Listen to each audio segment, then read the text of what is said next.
Om Mahaganapataye Namaha.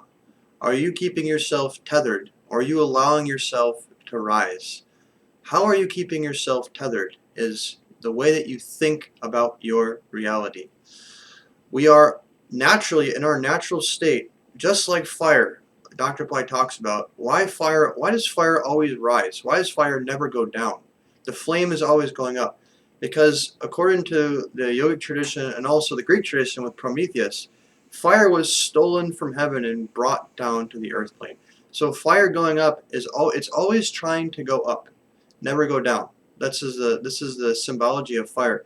Similarly, we have the fire within us. The fire in us is the divine soul. In our natural state, we're naturally, if you can imagine, like a hot air balloon who right now is tied down with ropes, staked into the ground.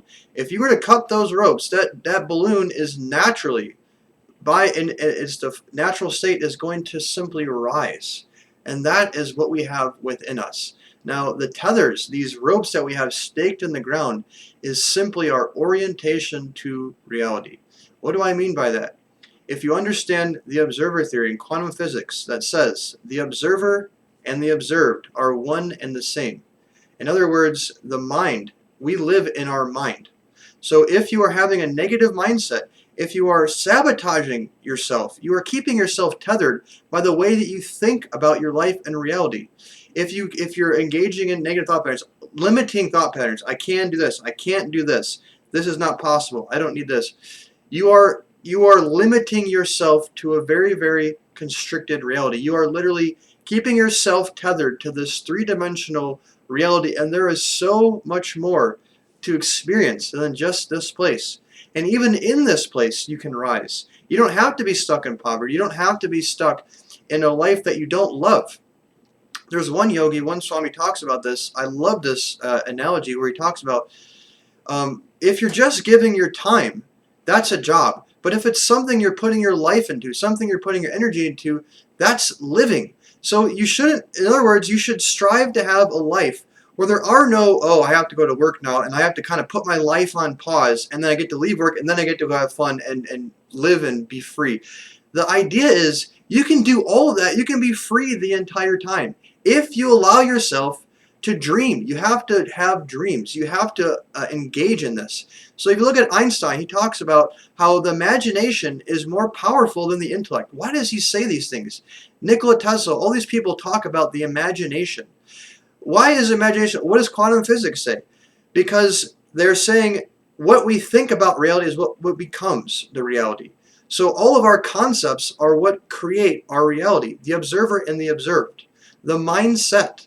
So allowing yourself to dream is allowing yourself to put things into your path, into your timeline, into your future, that you can go. After all, your life as it is right now is a dream that you had in the past. You are right now, the clothes you're wearing, where you're living, who is and who is not in your life.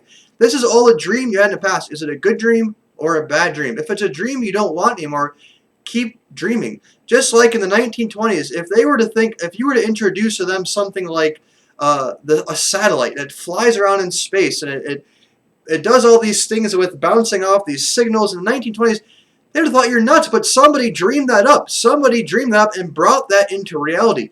Just because it doesn't exist now doesn't mean it can't exist in the future. We are only limited by our imagination. This is the takeaway.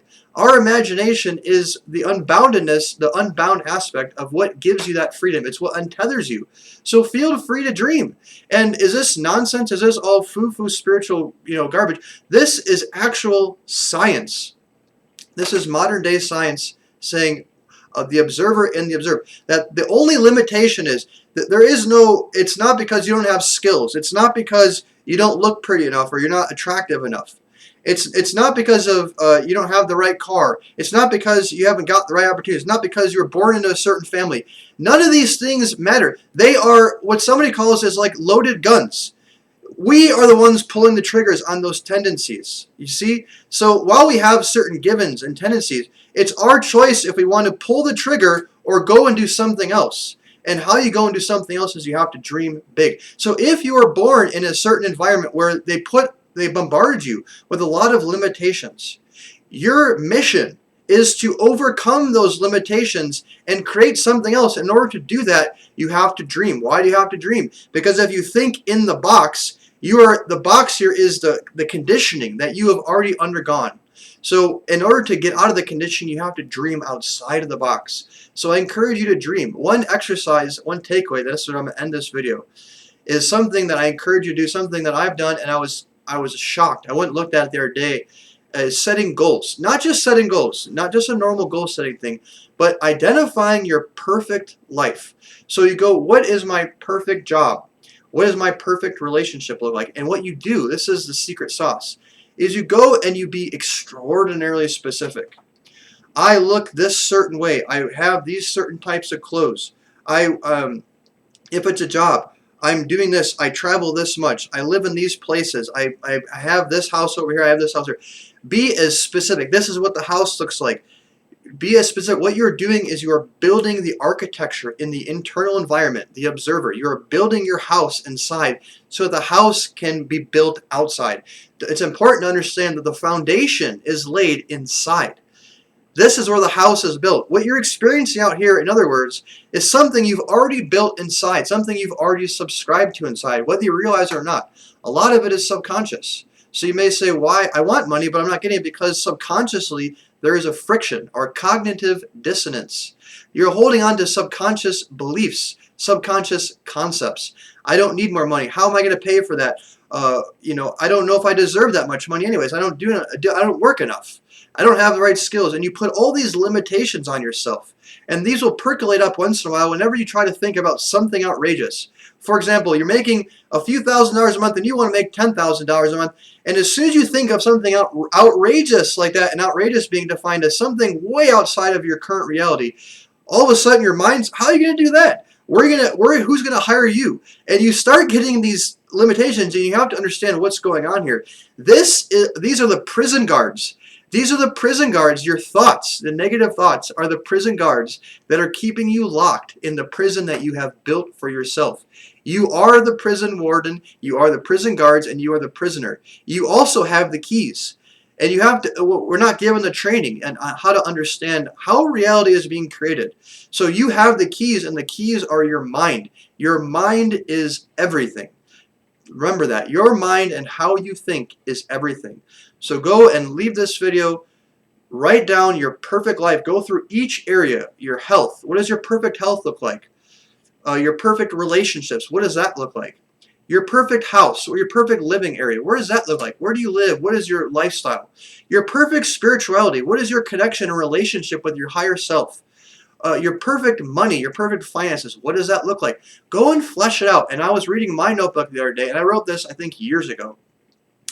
And I was amazed at how my life has been, and I wrote it down, and honestly I forgot about it. You should really, in the ideal situation, go and read it and reinforce it in your mind over and over again. But even just writing it once, I was amazed to see how the things in my life are lining up to all these things. It's incredible.